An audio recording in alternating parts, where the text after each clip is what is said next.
Bismillahirrahmanirrahim. Alhamdulillahirrahmanirrahim. Wassalatu wassalamu ala asyrafil mursalin Sayyidina Muhammad wa ala alihi wa ashabi ajma'in.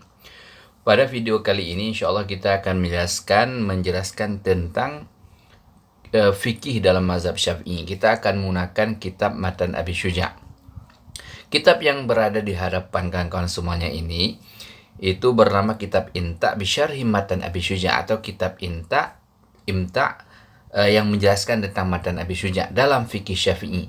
Kitab ini dikarang oleh seorang syekh yang bernama Syekh Hisham Kamil Hamid. Beliau inilah guru kami, dan beliau juga seorang imam, khatib, dan juga guru di Masjid Dhahir Bibris di Kairo. Sebelum kita memulai penjelasan tentang fikih mazhab Syafi'i, terlebih dahulu kita akan menjelaskan tentang biografi Imam Syafi'i. Juga kita akan membacakan tentang biografi Imam Syafi'i yang ditulis dalam kitab ini.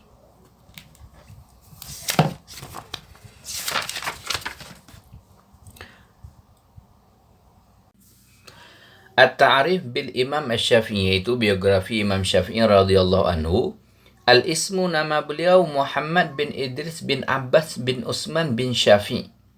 Yattasil nasabuhu ila jaddin Nabi sallallahu alaihi wasallam Abdul Manaf. Yaitu nasab beliau itu bersambung kepada kakek Nabi sallallahu alaihi wasallam, yaitu kakek beliau Abdul Manaf. Ummuhu, ibu beliau bernama Fatimah binti Abdullah bin Hasan bin Ali bin Abi Thalib radhiyallahu anhu. Ibu beliau ini keturunan daripada Rasulullah sallallahu alaihi wasallam melalui jalur Sayyidina Al-Hasan. Kunyatuhu, panggilan Imam Syafi'i ini Abu Abdillah.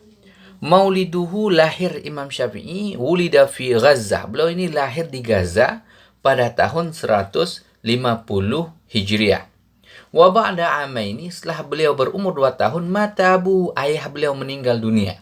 Fa khafat ummuhu dhiya'an nasabihi fa'adat bihi ila Quraisy. Kemudian ibu beliau takut kehilangan nasab Imam Syafi'i, sehingga ibu beliau bersama dengan Imam Syafi'i kembali ke Quraisy di Mekah sana. Nash'atuhu, kehidupan atau perkembangan Imam Syafi'i. Hafizal Quran Al-Karim, beliau Imam Syafi'i menghafal Al-Quran secara sempurna pada saat umur beliau itu 7 tahun. Itu 30 juz beliau hafal pada umur Imam Syafi'i 7 tahun. Wa hafizah kitab Muwatta, dan kemudian beliau menghafal kitab Muwatta, kitab hadis Imam Malik radhiyallahu anhu. Jadi beliau menghafal kitab Muwatta Imam Malik yang terdiri Al-Mukawwan, yang terdiri dari 1750 hadis. Kurang lebih. Itu pada saat umur beliau, wa umruhu 10 sanawat, pada saat umur beliau itu 10 tahun. Itu beliau menghafal Quran 30 juz pada saat umur beliau 7 tahun, dan menghafal kitab hadis Muwatta punya Imam Malik itu pada umur 10 tahun. Saking hebat sekali.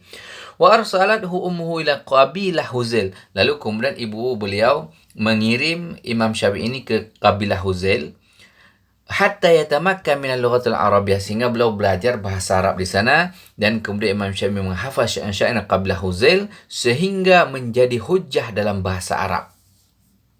Hayatuhu ilmiyah, kehidupan dalam bidang kehidupan Imam Syafi'i dalam bidang ilmu.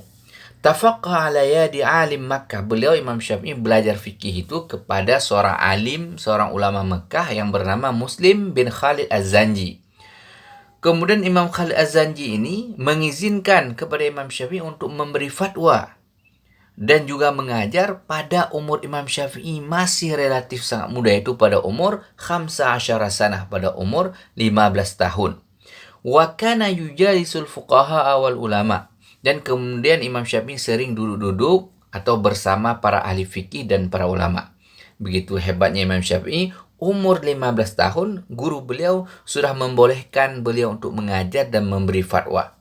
Atau bahasa lain, sudah menjadi anggota MUI seperti itu. Atau menjadi ketua MUI untuk bisa memberi fatwa.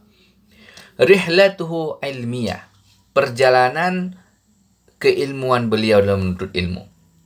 Rahala ilal Madinah Munawwarah talaban lil ilmi inda imamiha Malik bin Anas.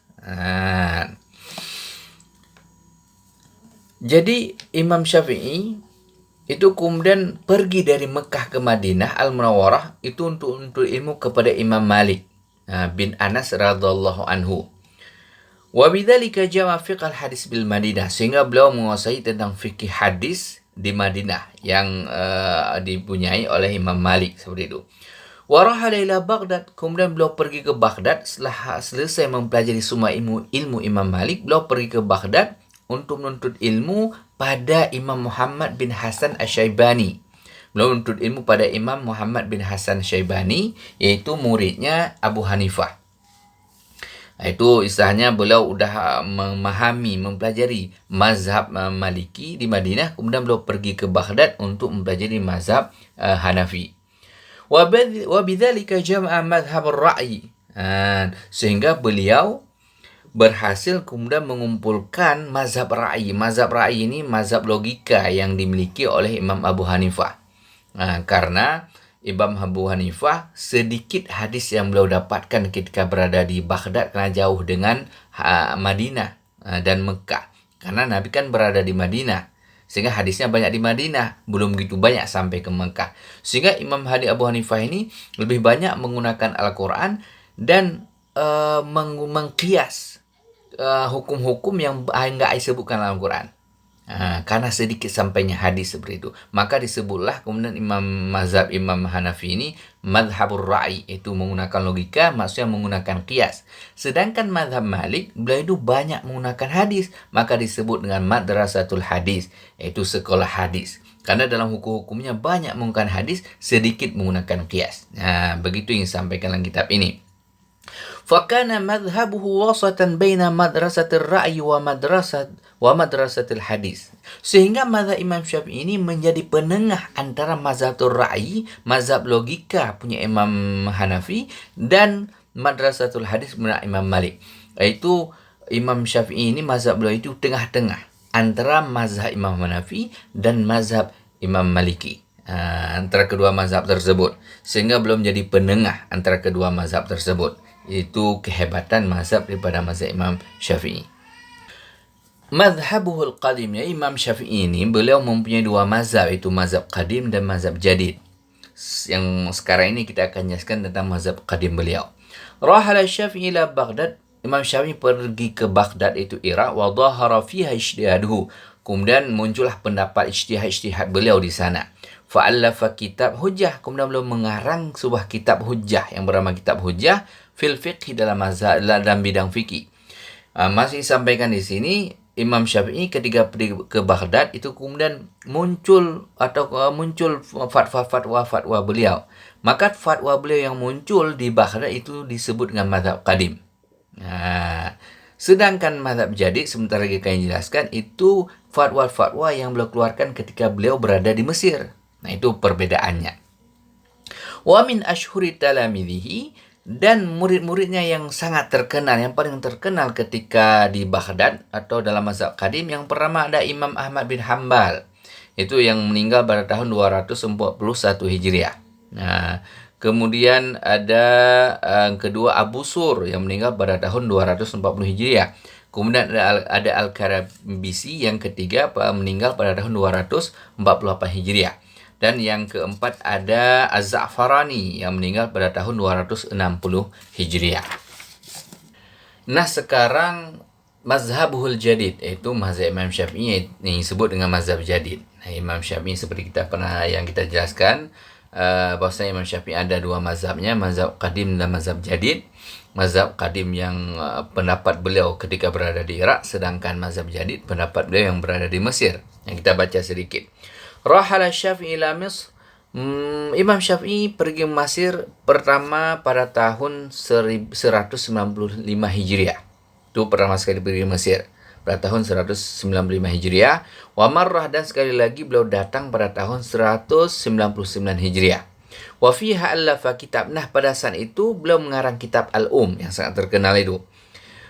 Alladhi adala fihi wa ghayyara ba'da ijtihadati al-fiqhiyah. Di mana dalam kitab ini beliau merubah pendapat-pendapat dulu ketika di Irak, kemudian beliau rubah ketika sampai di Mesir. Beliau ubah, kemudian beliau menulis kitab untuk mengumpulkan semua perubahan tersebut. Nah, dalam kitab ini disebut dengan mazhab al-jadid, seperti itu. Karena dikarang di dalam di Mesir ketika beliau berada di Mesir. Wasarat hiyal mu'tamidah al-mu'abbirah an madhabi. Sehingga jadilah kitab ini, kitab menjadi kitab yang mu'tamad, yang dipegang oleh para ulama, yang menggambarkan tentang pendapat-pendapat atau mazhab-mazhab beliau. Makanya dalam mazhab Syafi'i itu yang paling banyak fatwanya itu dipakailah kemudian yang mazhab jadid. Sedangkan yang qadim cuma beberapa. Selebihnya kebanyakannya dalam mazhab Imam Syafi'i menggunakan mazhab yang jadid. Seperti itu. Wa min ashhari talamidihi, dan murid-muridnya yang paling terkenal ketika di Mesir itu ada yang bernama Al-Muzani. Beliau ini kemudian meninggal pada tahun 264 Hijriah. Kemudian ada yang kedua Al-Buwaiti yang meninggal pada tahun 231 Hijriah. Kemudian ada yang ketiga Ar-Rabi' Muradi yang meninggal pada tahun 270 Hijriah. Kemudian ada yang keempat Imam Rabi Al-Jizi, yaitu meninggal pada tahun 256 Hijriah, seperti itu. Kemudian yang kelima ada Muhammad bin Abdullah bin Abdul Hakam yang meninggal pada tahun 237 Hijriah. Ashharu mu'allafatihi, kitab-kitab yang paling terkenal yang dikarang oleh Imam Syafi'i, ada yang bernama Al-Fiqh, maksudnya yang kitab yang dikarang dalam bidang fikih. Amlahu ala talamizi bijami Amr bin As, yang mana kemudian kitab ini didikte oleh Imam Syafi'i kepada murid-muridnya di Masjid Amr bin As di Mesir. Yang kedua ada kitab Risalah, kitab yang berkenaan tentang usul fiqh ini. Arsalhu ila ahli Iraq, kitab ini kemudian beliau kirim kepada ulama di Irak, seperti itu. Kemudian yang ketiga ada Jima'ul Ilmi. Jima'ul Ilmi ini membahas tentang usul fiqh. Kemudian yang keempat ada kitab Musnad, yaitu kitab yang berkenaan dengan hadis. Sekian penjelasan tentang biografi Imam Syafi'i dari kami. InsyaAllah pada video selanjutnya kita akan menjelaskan tentang biografi pengarang Matan Abi Syuja'.